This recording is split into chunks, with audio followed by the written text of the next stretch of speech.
I'm Henry's How To's. I'm going to show you how to make macadamia crusted chicken strips. Let's get straight into it. Alright guys, so I'm going to do this recipe based on one chicken breast fillet. Now all we need to do with this is just slice it thinly. So I'm just going to go on an angle here. And you want to try and go as thin as possible.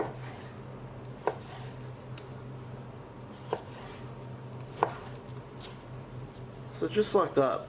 Just want to make nice chicken strips. Alright, so we'll set this aside and work on putting this together now. Alright guys, so just in one bowl here I've got half a cup of plain flour. In another bowl here we're going to add a quarter cup of breadcrumbs. And to this I'm going to add a half a cup of crushed macadamia nuts. Now as you can see, they're very finely crushed. And we'll just mix those together. And just in another bowl we're going to crack in one whole egg. And all we need to do with the egg is just beat it and get that welcome right. Okay, perfect. So at this point we're going to preheat our deep fryer to 180 degrees Celsius. Alright guys, so while we're waiting for our oil to heat up, we're going to start putting this together. So we're going to use our left hand and pick up a piece of our chicken, dip it into our flour, shake off that excess, dip it into the egg, and then using our right hand we'll move it in the egg and then put it into our crumb mixture. Give it a good coating. Then we'll just place it onto a plate or a tray while we wait for our oil to heat up.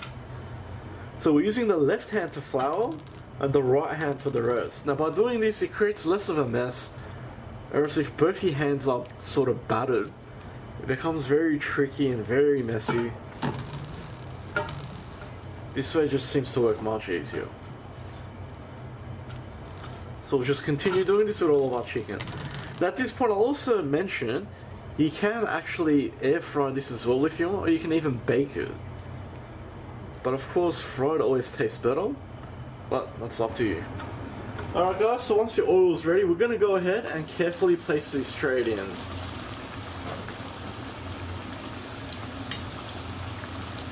Now don't throw them all in at once, place them in one by one. So guys, as for cooking time, this will only take probably around 2 to 2.5 to 3 minutes. So we want a nice golden brown finish. Alright guys, so we're just at the 1.5 minute mark. Look how beautiful they're starting to look. Nice golden brown and crispy. So we're getting close. Alright, so we're at the 2.5 minute mark now guys. As you can see, some are starting to float up and they're nice and golden brown. So this will be the first ones we put in. And seriously, just look at that. So what we're going to do is carefully start taking these out. We'll place it into a bowl with some paper towels. Just like so. So we can get all that excess oil out. And seriously, just how amazing do they look. Now all I'm going to do is season this with a few cracks of Himalayan pink salt. And a couple of cracks of black pepper. So we'll keep it nice and simple. We'll give that a shake. Now let's go ahead and serve. Alright guys, and that was my take on macadamia crusted chicken strips, and the results speak for themselves. So that beautiful crunch. I've just served it up with a simple aioli. Beautiful. So guys, do bear in mind, because we're putting nuts into oil, it's going to contaminate that oil with nuts. So if you have anyone that has allergies, you need to be wary of that. In my case, I did it in a separate pan, so I can use that oil separately, just so my customers don't have any issues. I hope you like that guys. Please like, share and subscribe. You can also follow me on Facebook, Snapchat, Instagram and TikTok. If you've got any comments or suggestions, just leave them at the bottom and I'll see you all next time.